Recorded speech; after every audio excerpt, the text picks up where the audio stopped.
চট্টগ্রামে কাঠের গুদামে অভিযান চালিয়ে অবৈধভাবে মজুত করে রাখা বিপুল পরিমাণ ভারতীয় চিনি উদ্ধার করেছে জেলা প্রশাসন। দুপুরে নগরের বহদ্দারহাট এলাকায় কাঠের মার্কেটে এই অভিযান চালানো হয়। এ সময় একটি গুদাম থেকে ৬০ টন ওজনের ৬০০ বস্তা প্যাকেটজাত চিনি উদ্ধার করা হয়।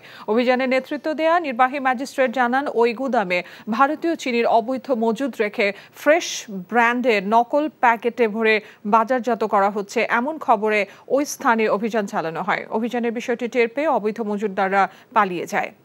অবৈধ চিনি জব্দ করার পাশাপাশি গুদাম মালিককে ৩ লাখ টাকা জরিমানা করা হয়েছে বলেও জানায় জেলা প্রশাসন। বিকাশে কম খরচে ক্যাশ আউটের লিমিট বেড়ে ৫০,০০০, প্রিয় এজেন্টও ২টা।